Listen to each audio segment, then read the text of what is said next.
Morning dear student. पिछले video में अपन ने पढ़ा बंगाल की खाड़ी में गिरने वाली नदियाँ। इस वीडियो में अपन पढ़ेंगे अरब सागर में गिरने वाली नदियाँ। राजस्थान की कुछ नदियाँ कच्छ के रण में तथा कुछ नदियाँ अरब सागर में जाकर के गिरती है, अपना जल अरब सागर में लेकर के जाती है। उनमें महत्वपूर्ण नदी है माही नदी। माही नदी आपने देखा होगा, यहाँ मैंने आपको बताया था विंध्याचल पर्वत। विंध्याचल पर्वत है यहाँ। विंध्याचल पर्वत से यहाँ ये स्थान, यहाँ से माही नदी निकलती है और प्रताप बांसवाड़ा में प्रवेश करती है, थोड़ा सा प्रतापगढ़ में जाती है, फिर डूंगरपुर और बांसवाड़ा की सीमा बनाती है और फिर जाकर के गुजरात की महत्वपूर्ण नदी है। इसकी कुल लंबाई 576 किलोमीटर है। यहाँ से यानी कि खखा नामक स्थान पर बांसवाड़ा में प्रवेश करती है और डूंगरपुर से बाहर निकलने तक यानी कि राजस्थान में इसकी लंबाई 171 किलोमीटर है। माही नदी का उद्गम स्थल मेहद झील है। विंध्याचल पर्वत के नीचे एक झील है। झाबुआ ज़िला है एमपी मध्य प्रदेश का। झाबुआ ज़िले से निकलती है मेहद झील से। अमरोरू नामक स्थान है, वहाँ से ये निकलती है। खोंदू नामक स्थान है बांसवाड़ा का, वहाँ प्रवेश करती है। बांसवाड़ा में प्रवेश कर प्रतापगढ़ में कुछ दूर बहने के बाद में, जिसे अपने छप्पन का मैदान भी कहते हैं, वहाँ बहती है। डूंगरपुर और बांसवाड़ा की सीमा बनाती है और फिर यहाँ से निकल जाती है और अरब सागर में जाकर के गिरती है। कुल लंबाई इसकी 576 किलोमीटर। राजस्थान में इसकी लंबाई 171 किलोमीटर। इस नदी को कांठल की गंगा, आदिवासियों की गंगा कहा जाता है, या दक्षिणी भारत की स्वर्ण रेखा भी इस नदी को कहा जाता है। अभी ये नदी केवल 3 राज्यों में होकर 3 जिलों में बहती है राजस्थान के, और 3 ही भारत के राज्यों में बहती है, मध्य प्रदेश, राजस्थान और गुजरात। गुजरात की तीसरी बड़ी नदी है ये। नर्मदा और ताप्ती के बाद में तीसरी बड़ी गुजरात की नदी है। राजस्थान में केवल 3% हिस्सा इसका बहता है, बाकी महत्वपूर्ण नदी तो गुजरात की है। अब प्रतापगढ़ में इसके मैदान को छप्पन का मैदान कहते हैं। ऊपर से बिछामेड़ा की पहाड़ियाँ हैं यहाँ से एक नदी निकलती है और वेणेश्वर डूंगरपुर नामक स्थान पर एक नदी आकर के मिलती है, सोम नदी। इसकी महत्वपूर्ण और सबसे बड़ी नदी है। इसी सोम नदी पर डूंगरपुर के अंदर सोम, अमला और अम्बा 3 परियोजनाएं हैं और ये वेणेश्वर नामक स्थान पर आकर के माही नदी में मिलती है और यहीं पर ही आकर के झाखम नदी आकर के मिलती है।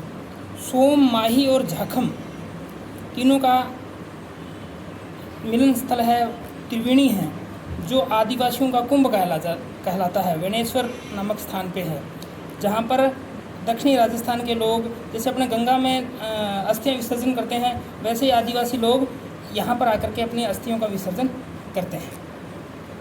ये राजस्थान की दक्षिण की महत्वपूर्ण नदी है।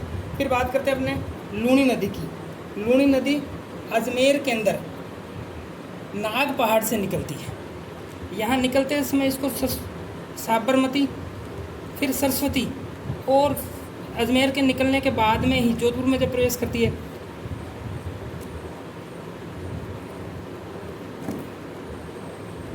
और यहाँ पर इसका नाम आकर के लूणी पड़ता है। और बालोतरा का तक इसका पानी मीठा रहता है। बालोतरा के बाद में इसका पानी खारा हो जाता है, बाड़मेर के बालोतरा नामक स्थान पर। यहाँ पर खारा, इसके खारेपन का होने का कारण समुंदर है। समुद्र जब पछुआएँ हवाएं चलती है तो यहाँ लाकर मिट्टी का विसर्जन हो जाता है और वह मिट्टी, इसका पराठ क्षेत्र क्या है, लेवल में है इस नदी का, तो वो अपने साथ में बहाकर ले आती है मिट्टी और यहाँ पर आकर के इसका पानी खारा हो जाता है। बाड़मेर की तहसील है एक, वहाँ तक बालोतरा तक। आप केवल मात्र इसके ऊपर से एक आकर के नदी जोधपुर में आकर के जोजड़ी मिलती है, बाकी नीचे की 9 नदियाँ आकर के इसमें नीचे से आकर के मिलती है। इन 9 नदियों में महत्वपूर्ण नदियाँ लीलड़ी अजमेर से निकलती है। जब नागपाट से निकलने थोड़ी सी दूर चलती है 10 किलोमीटर, तो लीलड़ी आकर के मिलती है। 2 नंबर मीठड़ी पाली ज़िले में मिलती है। जवाई, ये भी पाली जिले की महत्वपूर्ण नदी है। इसी पे जवाई बांध बना हुआ है जिसे मारवाड़ का अमृत सरोवर कहा जाता है। फिर है बांडी फर्स्ट, जो सूखड़ी नदी में आकर मिलती है, सूखड़ी का जल आकर के इसके अंदर गिरता है। बांडी सेकंड, जो सीता लोनी में आकर के मिलती है जोधपुर के अंतर्गत। फिर सागी, फिर खारी, और ये खारी नदी सागी नदी में मिलती है और दूसरी खारी सीधी लोनी में मिलती है। सूखड़ी 3 है, फर्स्ट सेकंड और थर्ड। और फिर मित्री और जोजड़ी मैंने बताया एकमात्र नदी जो उत्तर से आकर के मिलती है, बाकी सारी की सारी दक्षिण से उत्तर की ओर मिलती है। ये 2 महत्वपूर्ण नदी आपको बताया जो अरब सागर में आकर के मिलती है। इसके अलावा पश्चिमी बनास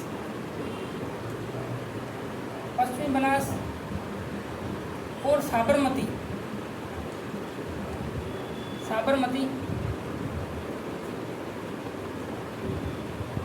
ये 2 नदियाँ और हैं जो दोनों ही उदयपुर से स्टार्ट होकर के गुजरात की महत्वपूर्ण नदियाँ हैं। थोड़ा सा भाग इनका राजस्थान में प्रभावित होता है, बाकी गुजरात में बहते हुए कच्छ के रण में जाकर के विलीन हो जाती है। साबरमती आश्रम गांधी जी वाला, वो इसी नदी के तट पर स्थित है। पीछा मेरा पहाड़ियाँ हैं, वहाँ से ये नदी निकलती है। तो आज अपने अरब सागर में गिरने वाली नदियों के बारे में पढ़ा।